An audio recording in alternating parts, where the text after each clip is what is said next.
Hey everyone, it's Austin in the middle, and I hope you're doing well today. I wanted to get back in the saddle in doing these reviews for this TV show that I just started doing, I think now over a month ago. And this show used to be my favorite show on television for many years until it stopped being my favorite show on television. And that show is none other than Arrow. And for this video, I'm going to be looking at Arrow Season 2, which, in my honest opinion, has to be my favorite season of Arrow, and possibly even my favorite season of the Arrowverse, given every single sister show, crossover, you name it, period. Now, I haven't gotten to other shows such as The Flash and what have you. From memory, there could be a season from The Flash that I think is better than this, but I would be at a hard confident to say that if this is not the best season of the Arrowverse of all time, it's easily the second best. If you get what I'm saying, right? This season is the reason why I think so fondly on this show. And I mentioned in the previous review that I thought that seasons 1, 2, and 5 at the time when they were airing were incredible. And I remember having mixed thoughts at the time on seasons 3 and seasons 4. Actually, more so straight up negative thoughts on season 4. And then season 6 as well, coupled with season 4 there with the negative. And then season 7, I think I just dropped off the show at the midpoint, or I guess the mid-season finale, and I never picked it back up. And the only way I finished season 7 of Arrow and the final season of season 8 was later, about a year or so after season 8 dropped on Netflix. So I watched it casually. And this was probably near the beginning of COVID, I want to say, back in 2020. So when I finally finished the show, at the time I was like, this is a chapter of my life that's gone, and this is an era of a once beloved universe that I used to care deeply about that made me stop caring. And Arrow was definitely that glue to the Arrowverse for me. Some people say that it's the Flash, and I totally get that. Some people even say that they jumped on around Legends of Tomorrow and they really love that show. They love the crossover events the most. You might be a unicorn, but I get you to a degree. But for me, Arrow is a street level show almost done perfectly. And what I mean by that is like seasons 1, 2, and 5. And 2 is definitely the golden standard for this show. It's damn near perfect. Given the things that I mentioned in my previous review about season 1 not holding up the best and having some hindsight problems with certain characters and direction choices they made that I think pigeonholed this show from becoming a better show over time. Despite those things, this season took lemons and made lemonade. And honestly, maybe aside from like 1 or 2 episodes I just didn't like from this season, again, like season 1, this is the best outcome we could have gotten given what we were given in season 1. Um, and I don't think that superhero television has been touched to this degree of excellence since this season, and perhaps another season of The Flash. Once I get to that show, I'll probably talk about that specific one. I don't want to give it away just yet. But yeah, those 2 seasons are the apex of superhero television, in my opinion.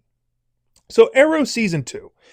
Arrow Season 2, I was a rabid fan of when it came out. I was glued to the TV. I remember when these episodes were dropping, I had to either DVR them if I was at work and come straight home to watch them, or I would watch them as they aired. This was the last time I felt compelled to that degree to watch a show on cable television, maybe next to The Flash, I should say.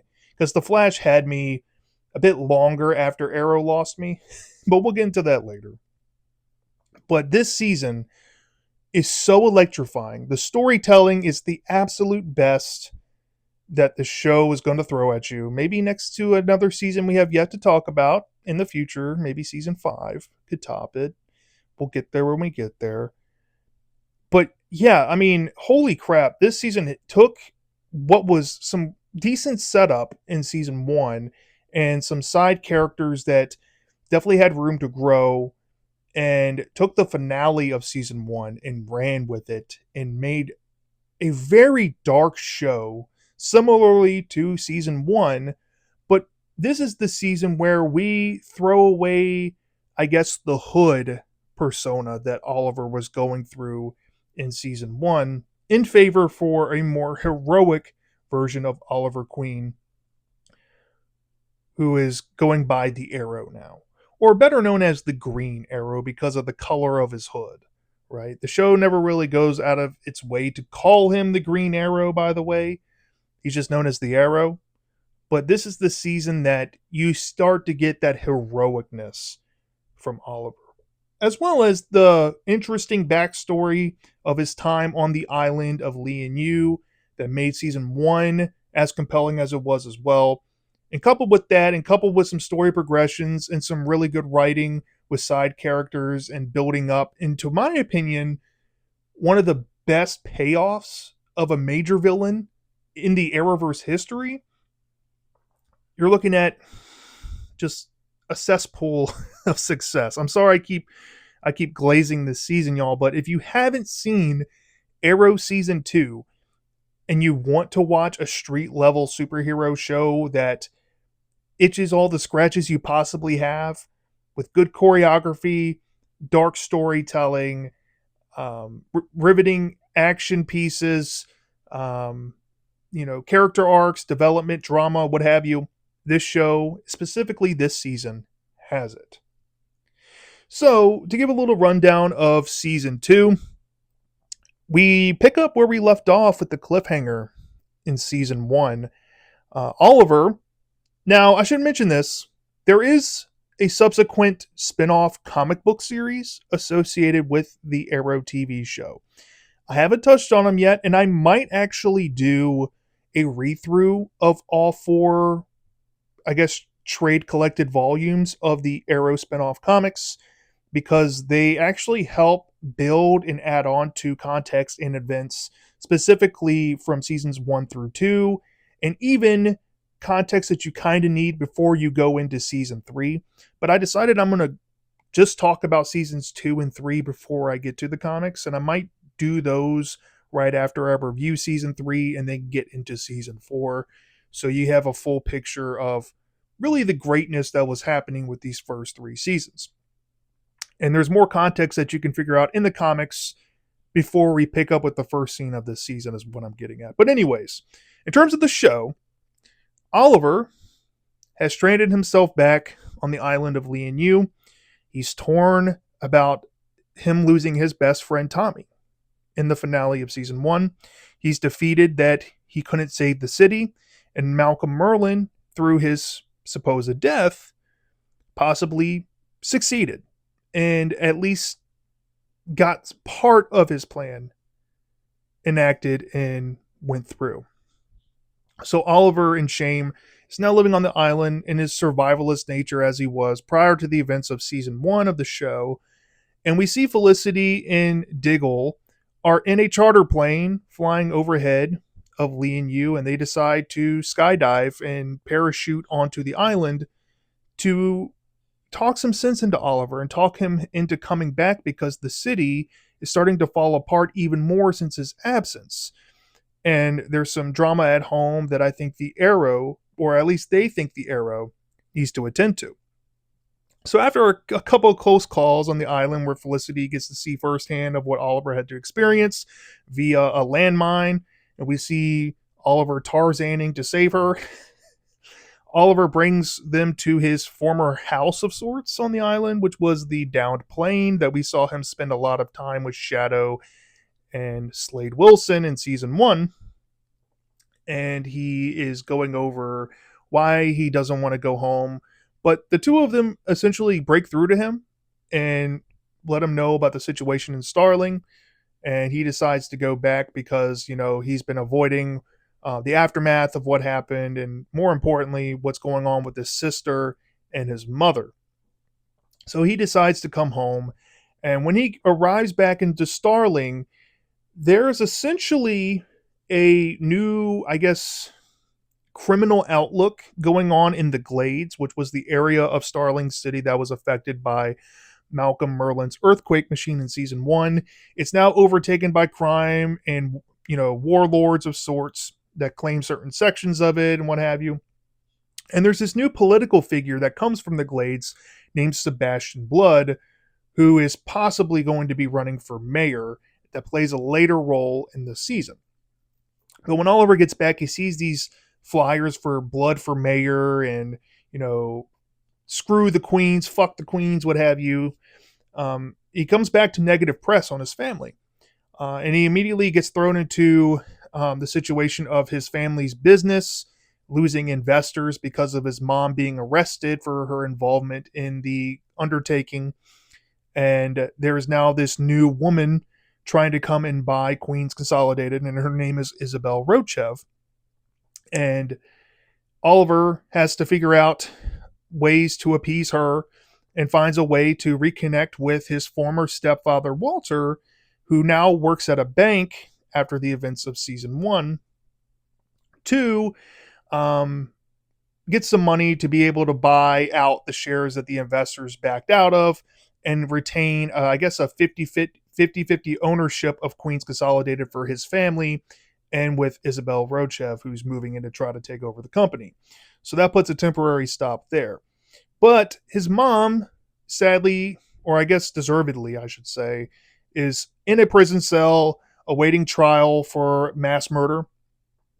And Thea seems to be broken up about her mom being in jail.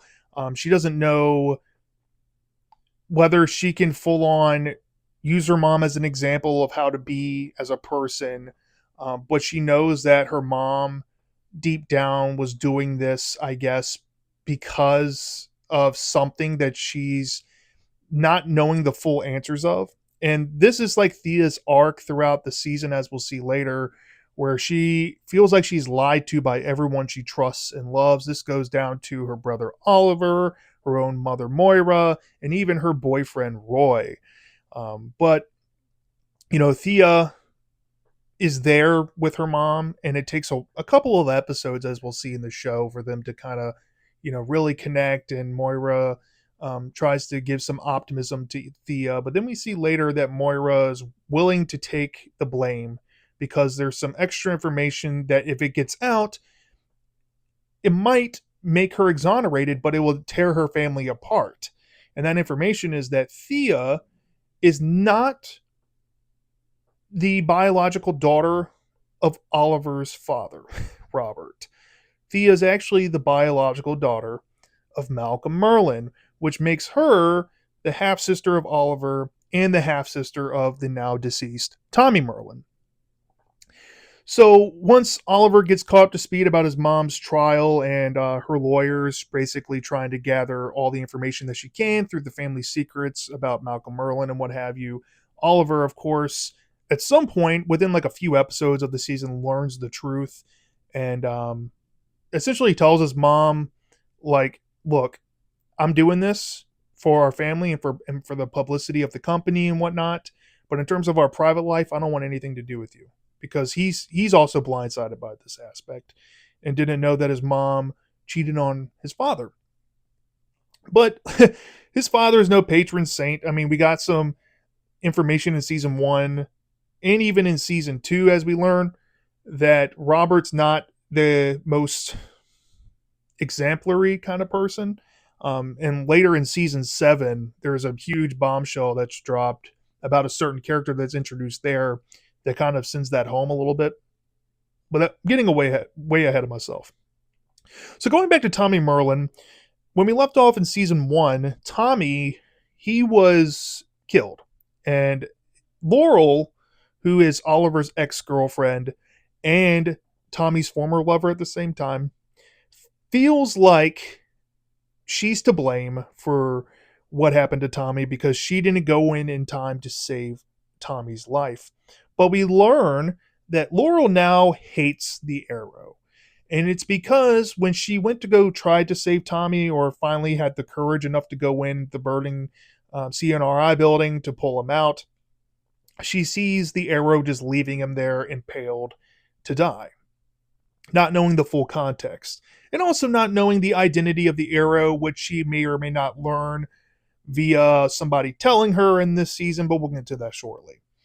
But Laurel very quickly is on the hunt for the arrow, and Oliver, as he's coming back into his persona of the arrow, and essentially meeting some, street levels that have come out of the woodwork from the Glades.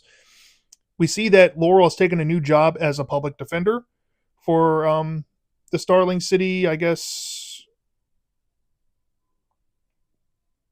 government, to put it that way.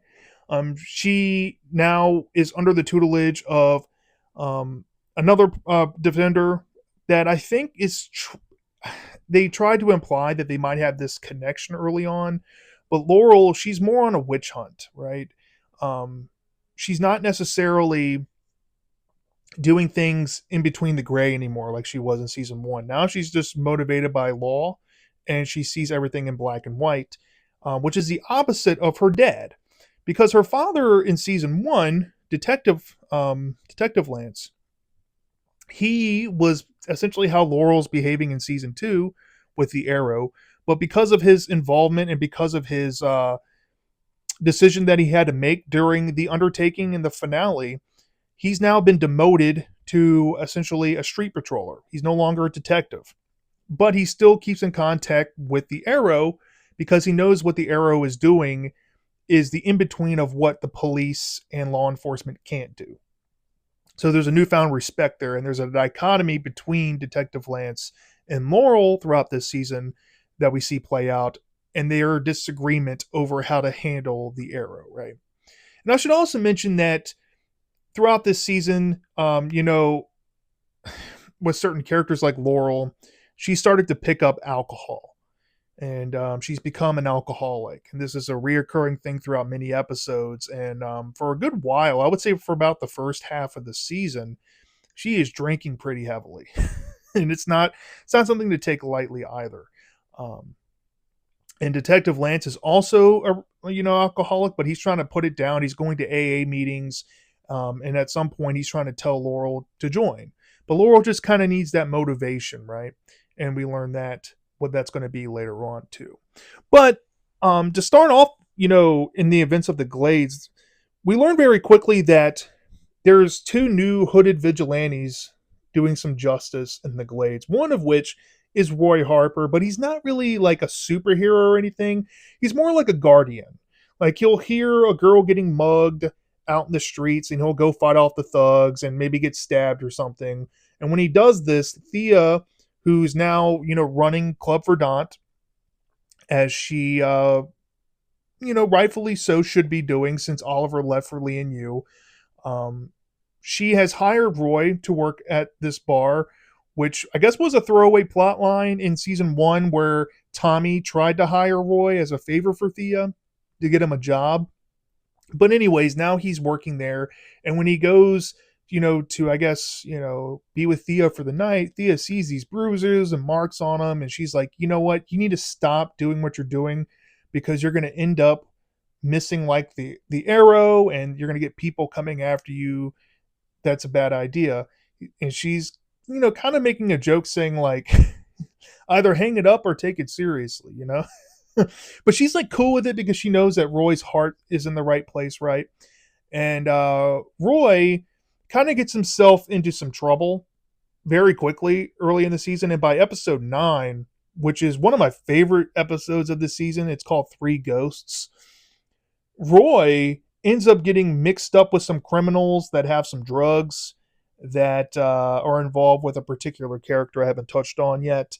And that really sets into motion this really complex storyline of Roy throughout the season where he gets this thing injected into him, and then he's going through these changes, these uncontrollable urges, and Oliver himself gets involved and reveals himself to Roy as the arrow to help him.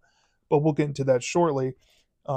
Anyways, going back to the other person, this other vigilante that we see, there's this blonde-wigged woman who is dressed in black, latex, or I guess black leather, um, with some cleavage showing, of course, because it's a woman heroine, right? And it's revealed that this woman hides out in this tower that's under construction, I guess nearby the Glades. And there's this girl named Sin who watches out for this, said vigilante. And it turns out that this vigilante later on is revealed to be Sarah Lance. Now, I mentioned in my previous review that Sarah was going to be coming back at a certain point. Very early in season 2, I might add, Sarah makes her presence known, right? And Sarah gets involved in helping the Arrow and Diggle and I guess Felicity, finding some perps and bad guys. I think one of them was a recurring villain from season 1. I can't remember off the top of my head because now it was a while ago when I watched it, but I do remember there was a certain point where Oliver finds out the truth behind who is this vigilante that goes by Black Canary. And we get caught up to speed on their relationship. And to couple with that, we also get caught up to speed with how she survived the wreckage of the Queen's Gambit from season 1 that plays a heavy role in the flashbacks, as we'll see. But I don't want to talk about the flashbacks just yet because I have to figure out, continue to talk about the main story. But yeah, Sarah Lance is now back as the Black Canary with a friend named Sin. And she's here because she's currently left the League of Assassins. And she's come back to Starling because she heard that her sister was going through a hard time. And wants to help her, right?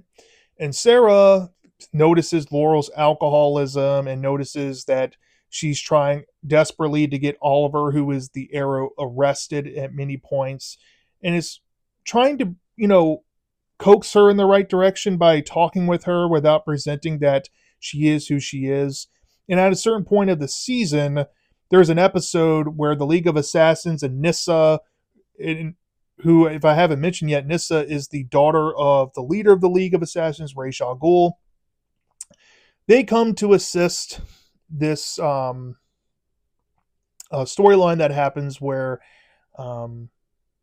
essentially Sarah gets into some trouble, right? And the League of Assassins are, I guess, there to help cover up some things and maybe I guess, try to coach Sarah to come back, right? Because she left technically without leaving the League of Assassins. So she needs to come back to Nandor Parbat. We learn that Sarah has a connection with Nyssa romantically, or at least formerly. And we also learn that there are certain parties involved that want her dead over something she did. And when this is made known, Oliver has to get Detective Lance involved. And this also involves Lance's ex-wife and what have you. And Laurel, who I guess was left out of the plan, accidentally uncovers the truth that Sarah's parents learn about her later, and that is that Sarah's actually alive. Now, what makes this more startling for Detective Lance is that he kind of already knew Sarah was alive because of an episode where Sarah was kind of put in a hard place in her Black Canary persona and had to reveal to Detective Lance that it was her. And they have this heart to heart and they go have dinner together. And she explains that she's only here temporarily, kind of like on assignment, but more so just to make sure that her family's okay because of the earthquake and what have you. And Quentin, he's like, well, I really want to stay in touch with you. I don't care what you're doing or what who you've been involved with now. I'm just glad you're alive, and I wish I can tell the rest of the family, but I understand that you live a dangerous life as an assassin, and that they know too much. It would be better if they didn't know. But it turns out that, the family doesn't care. In Laurel, we see her, because she's an alcoholic. There's a point of the show where, she has a meltdown at dinner, and she's like going at her dad for, I guess, trying to get the family back together now that Sarah's back. And there's a whole storyline involved with that. But we get payoff with that later on, right? We see that obviously Quinn's ex-wife's going to be staying in Central City, and they're not getting back together. But maybe there's ways to mend the fences, and the first way is for Laurel to get clean from alcohol. And we see that Laurel eventually goes to the AA to do so. Well, moving on from that, I haven't touched on much, I guess, what's been going on with the backstory of Lian Yu and the 5 years earlier timeline, right? I feel like I should now, because there's a character that comes into the fold in present day that we've, at this point of the show, only have been seeing in flashbacks, and that is Slade Wilson. Now, you might be like, how does Slade Wilson come back into the fold? Well, I mentioned earlier there's a character named Sebastian Blood. Now, Sebastian, he is a person that's kind of against the Queen family, and we see early on that Oliver in his public appearances have been not so good with Oliver getting on the right foot with Blood, and Blood essentially wants to see the book thrown at Moira, but Oliver tries to get on his good graces and hold fundraising events, right, that would essentially put him in, the Queen's family and the Blood family into the same bracket together, and maybe, just maybe, they can get along, and the Queen family can actually support Blood, and they don't have to be enemies. And we see that friendship kind of forming over time. But we, as the audience, uncover that there is a masked villain going around trying to shoot up people with needles that make their eyes bloody, and then they pass out and die. And the masked character is Brother Blood, who ends up being Sebastian Blood. Now, the reason why I say we should go into the flashbacks now, because Slade Wilson obviously is back into the current time period of the main story here, and is possibly involved with Sebastian Blood. Well, Slade ends up being revealed to be the main villain and behind Brother Blood and this whole operation to put this miracle drug known as Mirakuru into the bloodstreams of a select few to create super soldiers to essentially take over Starling City and put it under the rule or complete rule of Sebastian Blood. Now, how did this come to be? Well, we have to go back to the flashbacks of the island, which holds a lot of the context in the meat of this story. We pick up where we left off in the flashbacks with like Fires from season 1. Very early on in season 2 here, we see that Oliver, Shadow, and Slade have been living in the plane for a while. There's no known enemies left on the island after they completed their mission in bombing, or I guess getting rid of the bombs that were going to destroy the airplane from season 1. So there seems to be a period of peace until a select few folks come on this island and they notice it, I guess, on a heat-seeking map or something, so they go to investigate, and these folks are looking for something on the island in particular, and possibly are looking for them three because they might know the location of where this stuff possibly is. And the three of them end up getting into a tussle with these gentlemen that have come on the island, and let's just say it doesn't end well, which invokes this new guy, or I guess this new villain of the flashbacks of season 2, Anthony Ivo, to make his presence known on the island after, let's just say, things don't go as they should, right? There's a firefight, and there's aerial bombing, and something terrible happens to Slade. He gets like half of his body burned, and he's essentially dying from having half of his body cooked alive. And then we see Shadow is injured herself, and Oliver, he's now shaken up by the event. Ivo is there for one particular reason. he wants them to lead his men and him to this thought to be location of where Japanese soldiers during World War II were hiding this miracle drug known as the Mirakuru.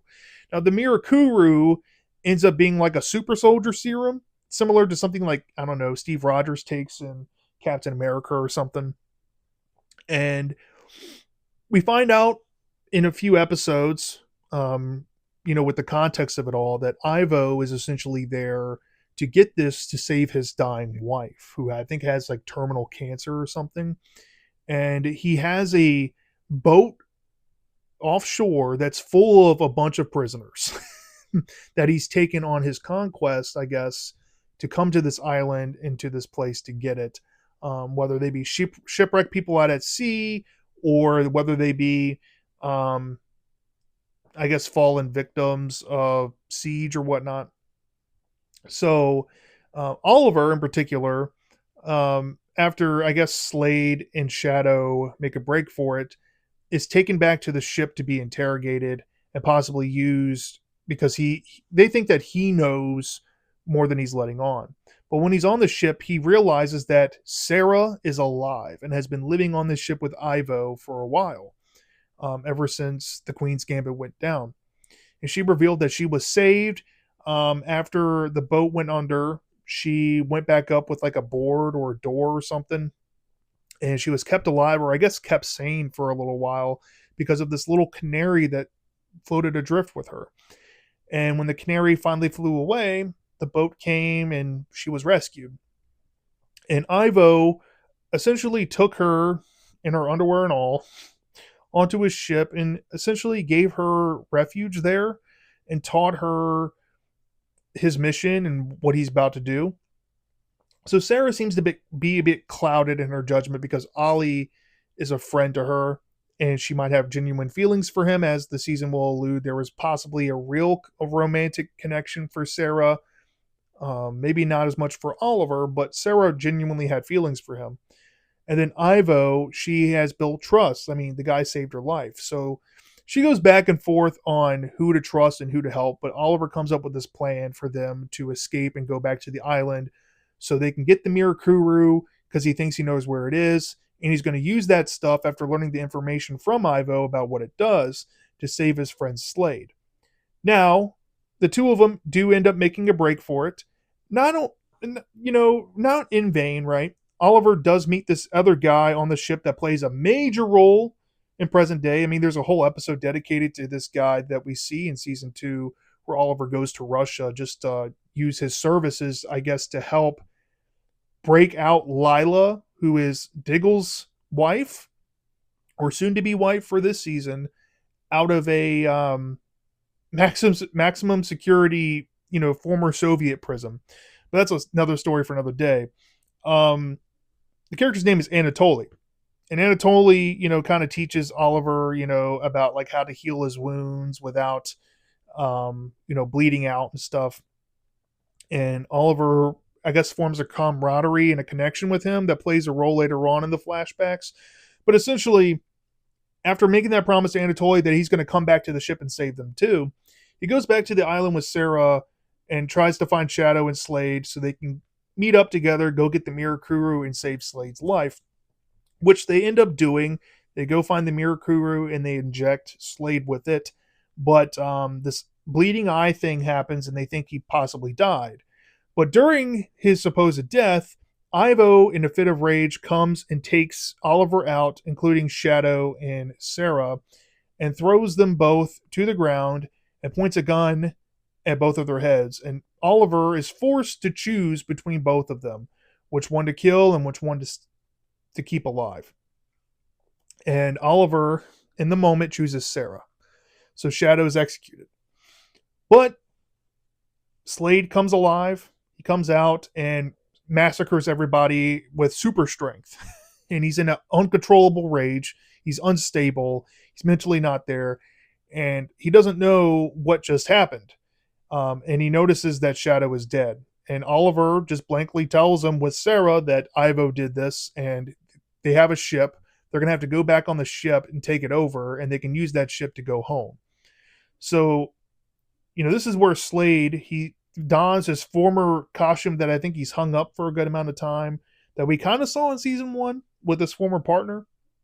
But he essentially becomes Deathstroke. He's now this Mirakuru infused individual. He's this uber assassin, super strength and whatnot. And he has a plan to initially bomb the ship, but Oliver's like, no, don't bomb it. We can go take it over. And he's like, okay, I like that idea, kid. So they go to the ship and they essentially take it over. They hold Ivo hostage, and Deathstroke essentially makes his presence known that, he's now the head honcho. But Ivo drops a bombshell very early on when that happens and says that, Oliver is the reason why Shadow's dead, not me. He made the choice. So when he learns that information, this pisses off Slade to no end.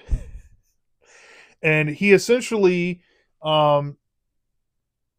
tries to kill, well, I want to say tries to kill Sarah, but he puts Sarah and Oliver into cells on the ship and tries to figure out, I guess a grand way to kill them in vindication for Shadow. But because Oliver has friends with Anatoly and Ivo has a change of heart after what Deathstroke does to him in a brutal way involving like cutting off his arm and shit. And we learned that Ivo was experimenting on these prisoners with trying to replicate the Mirakuru, which is even more fucked up. They stage a siege to, I guess, go against Slade, and there's like a huge riot that breaks out on the ship, and they all make it, or I guess a handful of them make it off the ship besides Oliver. And Oliver has to essentially fight Slade, right? And this is also coming from, a point where I guess I didn't touch on it. I think that Slade originally, I guess, was willing to leave Oliver on the island with a few amount of people, but Ivo was dying, right? And when Ivo is dying, they realize that there's a submarine that crashed, of course, that was, possessed by the Japanese. And Anatoly made it off the boat. Same thing with Sarah. And to have, like, I guess, an honorary execution, they're going to try to go back to the ship and get the ship back because Slade can't leave them there. There's no other way to go home. And Oliver tells Anatoly, like, take the submarine back to Russia. I need to do the right thing. I need to go try to save Slade because this is my fault. All right. This is the part of the season where we see that Oliver is having this guilt about what he's done to Slade and he wants to make it right. But this ends up in a big climactic fight on the ship, and then Slade loses his eye, and Oliver thinks that he's won and left him dead. Well, present day, obviously Slade didn't die because he had the Mirakuru, he has accelerated healing factor. That stuff doesn't affect him as much. He's now in Starling, ready to wreak havoc on Oliver's personal life. And when Moira is exonerated from her charges, she's thinking about, getting back into the saddle of working for Queens Consolidated again. But she's also thinking about running for mayor. And she decides to run against Sebastian Blood.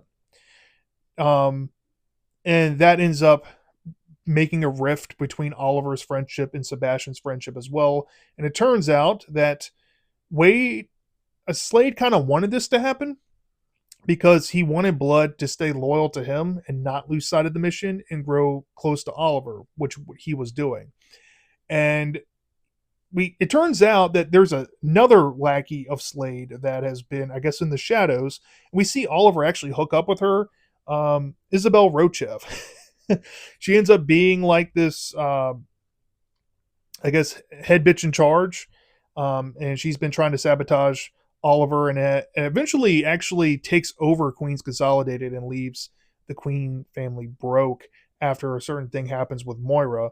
But essentially, Slade gets down to the gritty business. And there's an episode, after this iconic fight that happened in episode 15, The Promise, which was, I think, my favorite episode of the season. Oliver is now forced to choose again when Slade comes and bombards his family's limo. And once he, I guess, comes to from losing consciousness, he has to pick between Thea and his mom from dying. And his mom says, no, I'm not going to live over my daughter. Slade, kill me. And Slade is like, all right, you're an honorary woman. And she's murdered by Slade's sword in front of them. And to couple with this, Oliver has gone through some shit by this point in the season because I haven't touched on Roy, the whole thing he was being injected with, right? So Brother Blood is going around trying to inject people with this Mirakuru, I guess, as lab rats. But Roy survived. And he's now in this fit of rage, his Mirakuru rage, like Slade, and he's uncontrollable. And Oliver, like I said, revealed himself to Roy to try to help him, like, overcome what he's doing, and tries to teach him the ways that he learned from Shadow and how to, like, master his hands slapping water for archery and stuff. But Roy, he realizes a couple episodes in that this Mirakuru just takes over, right? And it turns out that there's an episode where they actually destroy all the available Mirakuru they had made from Slade's blood that has been used in experiments throughout the season. So Slade decides to take Oliver's prodigy and essentially use him as like a vessel to, I guess, put Mirakuru into an army of prisoners that they freed from a van, and he essentially overdoses Roy and Mirakuru, and they realize that he's overdosed. And in this climactic fight, I forget the episode, man, but it was a great episode. I want to say it was like episode 18, 17 or 18 or something like that. They take Roy back to, the Arrow, hideout underneath Club Verdant, and they put him in this stasis with this snake venom for a while, because if he wakes up, he's going to be irate because he's overdosed.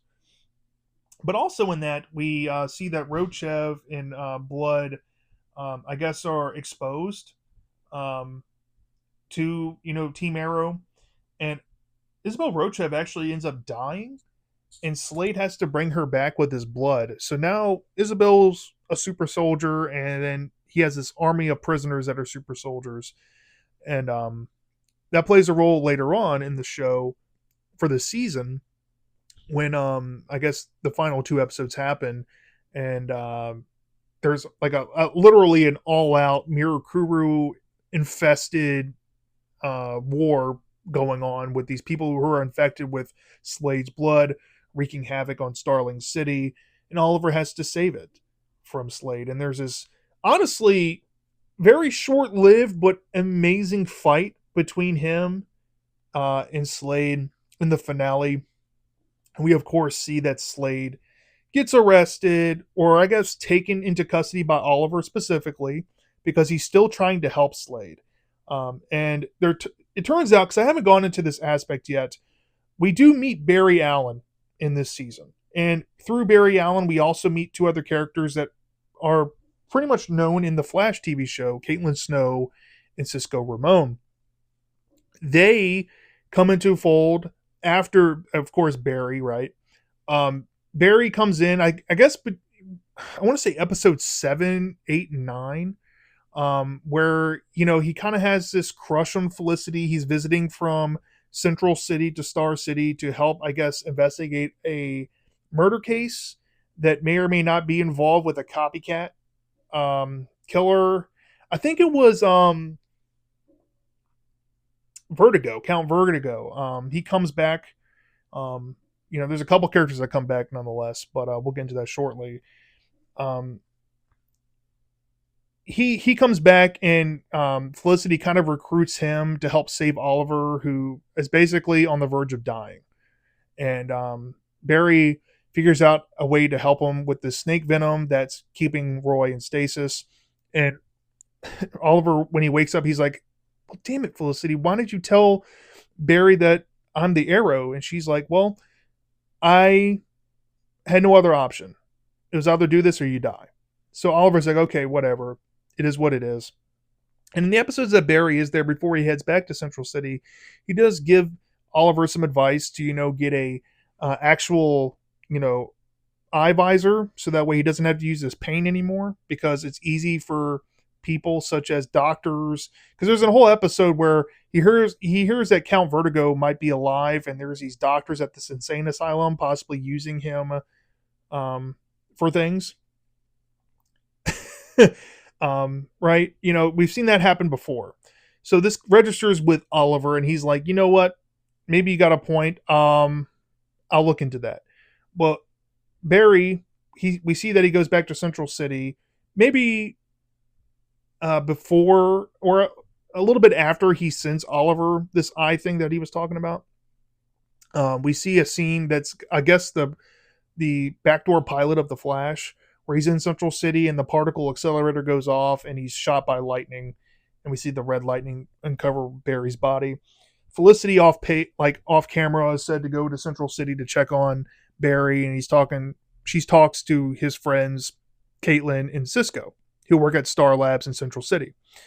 Well, the reason why they're important is because they're introduced in the episode to kind of make their presence known, and they're possibly dealing with being chased by some criminals.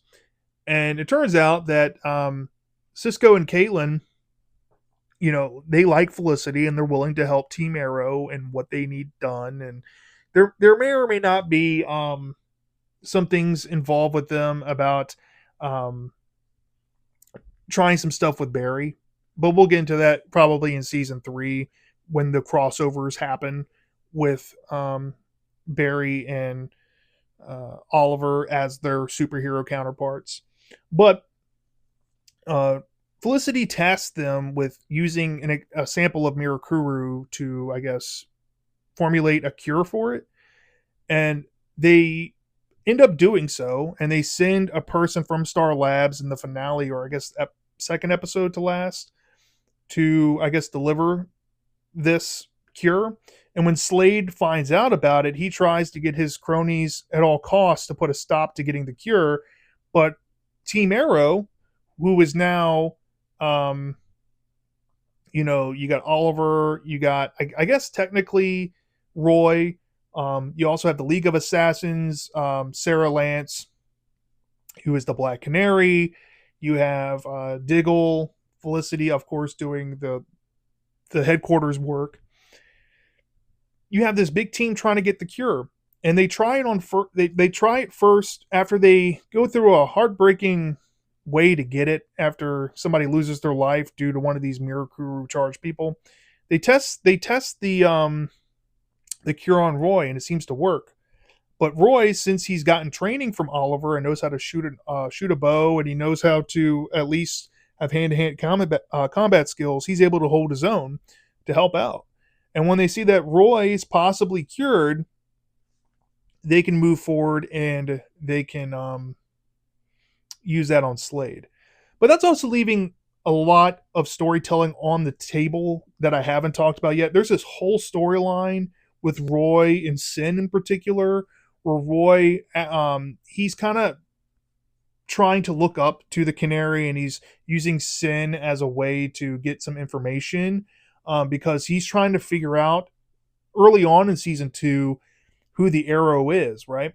But once he finds out that it's Oliver, and after he's overdosed, when he originally wakes up, because I guess they run out of poison and something, I think somebody possibly breaks in to their headquarters, and that sets off Roy to escape. Roy, in a fit of rage, goes on a tirade, and Team Arrow, including the Black Canary and Sin, try to help him. And we see Roy kill a police officer by stabbing an arrow into his chest, which is really brutal. But later in season 3, we see Roy is, going through some stuff, and he ends up uncovering the truth.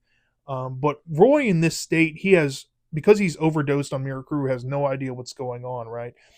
And he's overcome so much by this later portion of the season that it's great, honestly, for his character. And I guess without talking too much story now and just getting into the gush fest about this season, leaving off with Roy, I think that every character in this season had a fantastic arc. Oliver's arc about, losing at the end of season 1 and coming back to be the Arrow and trying to be a hero to honor his friend Tommy's memory rings true. Him trying to be the good guy and try to, become friends with somebody who is, I guess, a political adversary in Sebastian Blood, and I guess a workplace adversary like Isabel Rochev. Um, Him trying to overcome that, and also, um, I guess, try to mask what's going on with Thea and learning the truth about her actual father and his mother's lies and the extent of that. There's a lot of great moments with Oliver in this season, and I think some of my favorite moments are involved with him um, later on when Moira's out of jail and when she's running for mayor in that episode when Moira dies. Him and Oliver having that heart to heart, and Oliver's like, you know what? I understand why you lie. You protect us and all of that. And Moira's like, you know what, Oliver? I know about your secret too. I've known for a while. I just haven't said anything because you do good. You do great things for the people in this city, and I couldn't be more proud. And that moment right there shows you, as the audience, that the writers know how to fucking write symmetry in this shit. I mean, Moira and Oliver are polar opposites, and even up to her death, which was very heart wrenching, but I think in hindsight is the right move to have Moira die here. I think that this moment solidifies that Oliver, he understands that some secrets are painful, and he, I guess, understands that at some point, if Thea ever finds out the truth, it would break her. So he makes a decision in that moment to not tell Thea, right? Which ends up hurting Thea, which brings me to Thea. Thea, I have hardly touched on her with what happens in with her in the main sense of the story, but she has this arc where she's running Club Verdant the whole season, and throughout it, her romance with Roy is blossoming, and she, there's some close calls with her, being caught in some hairy situations and having to be saved by Roy and the Arrow, who ends up being her brother, of course. But Thea, once she learns Slade, and Slade comes into the equation. I didn't mention this, but Slade is actually, covertly speaking with Moira and Thea and Oliver's family before all this shit breaks loose and Moira ends up killed over it. She learns to befriend Slade and starts to believe him, right? And believe that there's these secrets that Oliver's hiding from him, and that she never found out from her mom. And it plays a role later on when she does find out that Robert's not her dad. We see Malcolm Merlyn come back, which I'm not a fan of whatsoever, but given the circumstances, there's minimal Malcolm. And he comes later in the season, and in the finale, he's really the only reason why Thea makes it out, because Thea is so mentally distraught. She ends up finding Roy's bow and arrow underneath his bed after they have like a Thea's like, I need you right now, I'm so vulnerable, I just found out this horrible thing about my family. And she figures out that Roy's still doing vigilante shit.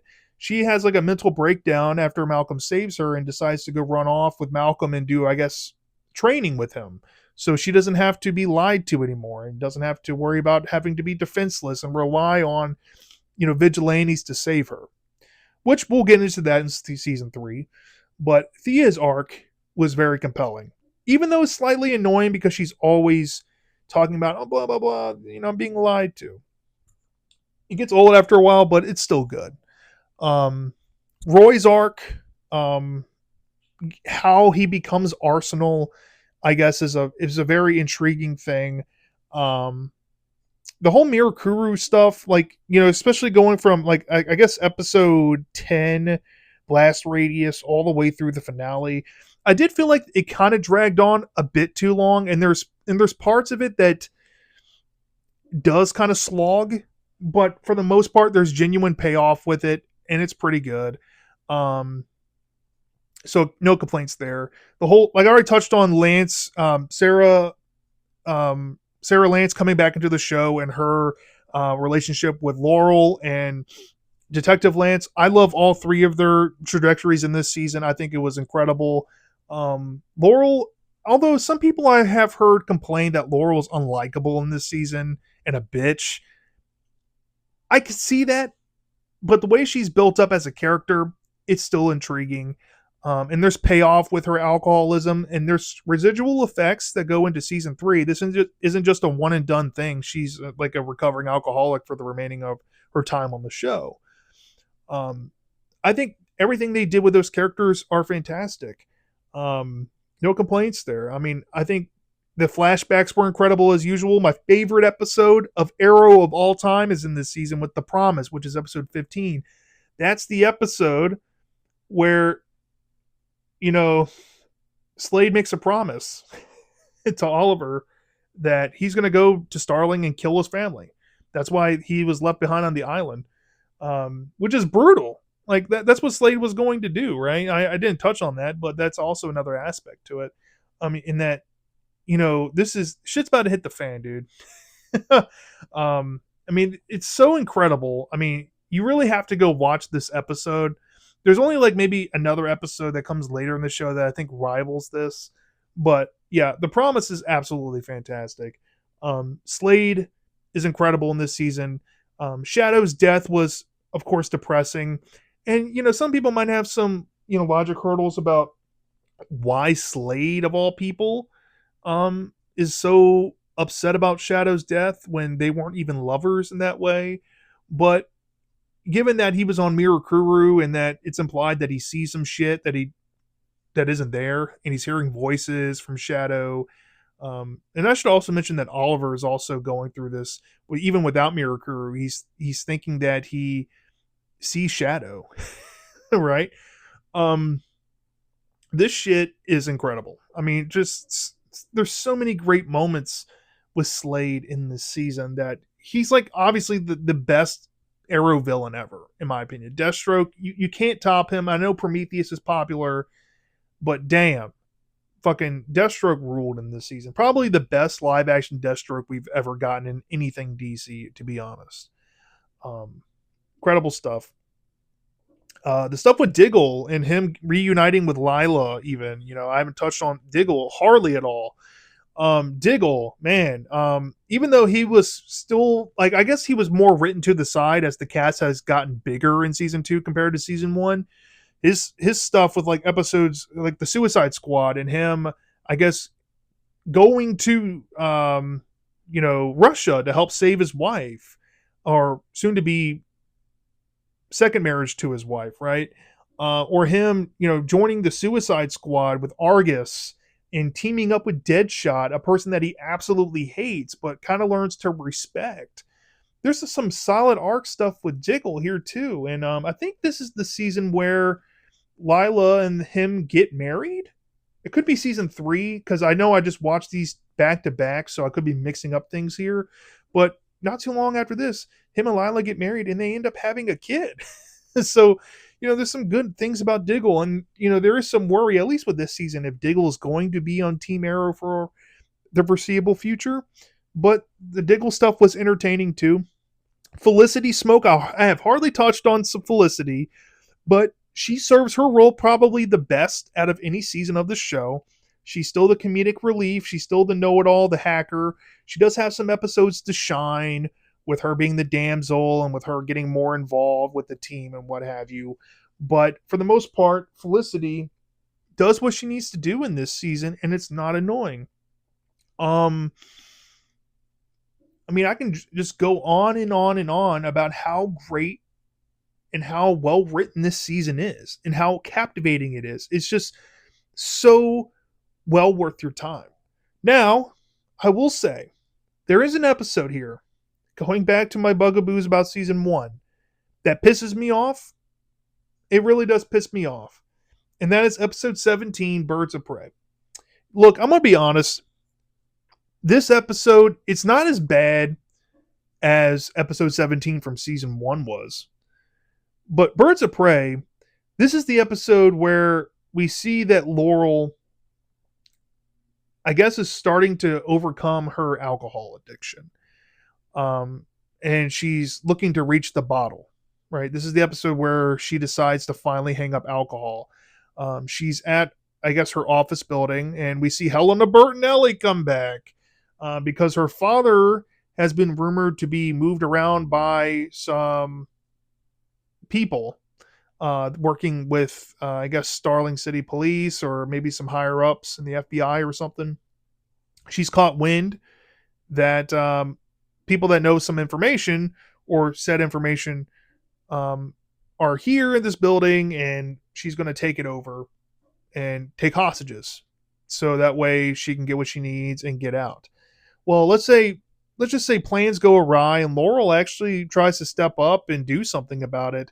And when she's trying to tell, Helena, like, look, you're not like this, she goes, no, baby, I am. I'm not like your I'm not like your hooded friend, like I'm this scorn lover. I need vindication. I need my father dead. Well, Helena comes back just to predictably be arrested and taken out of the equation. Even though, her coming back, I thought was potential at the time, like still, I don't like that we don't have much to do with Huntress as a character. I still think she would serve best being a good friend to Laurel, and this could have been the episode to reintroduce them, so that way Laurel can possibly learn how to become a fighter, and we can keep what happens with Sarah in season 3 to kind of put two and two together, that Laurel has some viability in becoming, let's just say, Black Canary, like her comic counterpart. But wasted opportunity again with Helena Bertinelli. Um, it is what it is. I don't think she comes back after this. I know she's in the comics. In I think the season 2.5 comics of the bridgeway between season 2 and 3. So I guess she does come back. I think, or maybe I'm confusing 2.5 and just season 2 comics. But you see more of her in the comics than you do in this fucking season. Why, man? I mean, that's the part of this season, like I guess the one episode that just remind me of why I think season 1 was so flawed, right? Just in setting up the story. But even what we were given with season 1, just judging it on based on that, what we got with Helena here, I guess, was as good as we were going to get. So, not the worst thing ever, but still a problem. And if I had one major complaint with season 2 over season 1 as a whole, looking at all the episodes, I mean, minus Birds of Prey being like the only episode I didn't like, there's hardly any filler in this season, which also helps. But I do feel like the main weakness of this season is that there's some storylines that take forever to get going. And my least favorite one in this season is Sebastian Blood's. Look, I mentioned all the characters had great storylines, right? I think all the characters did. Even the comeuppance of Isabel Rochev and what ends up happening to her in the finale was satisfying. But what happens to Sebastian Blood? It has me on the fence the most out of every character featured in this season. He starts out like this. He's like this hero of the Glades. He's going to become the mayor. He's going to save the city. Well, if you know the comics, he's obviously Brother Blood in the comics, and Brother Blood is associated with Deathstroke. So you know that they're going to be married at the hip. But the way he's written in this season, because this is the only season he ever appears in, because he, spoiler alert, ends up dying in the finale of it.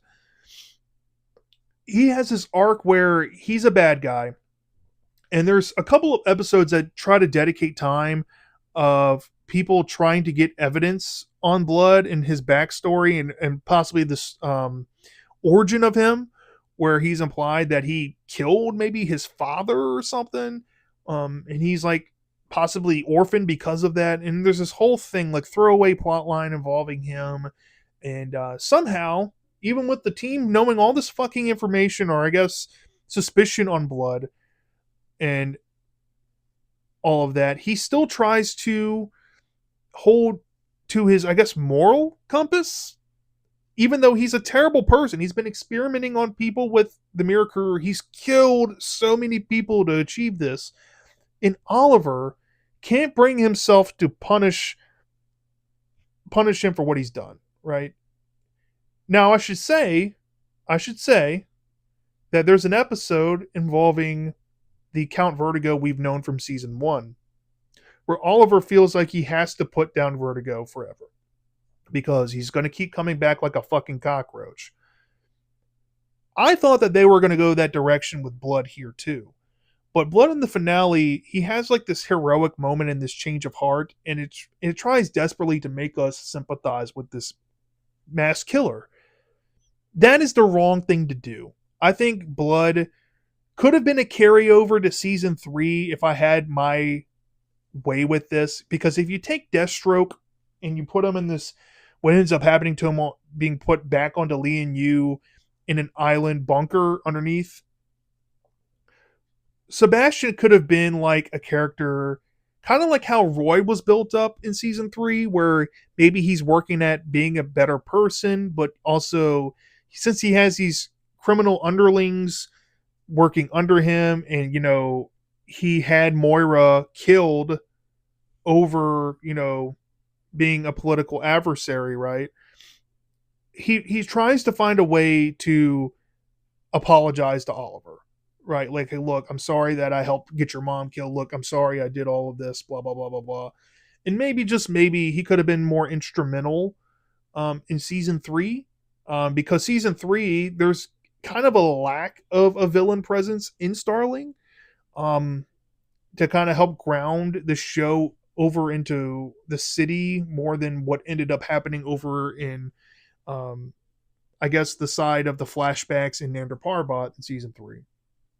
But I digress. I guess him dying here isn't the worst thing ever, because even then, I only think that you would have possibly had maybe half a season worth of more storytelling out of Sebastian Blood before either he has to go to jail or get written off completely.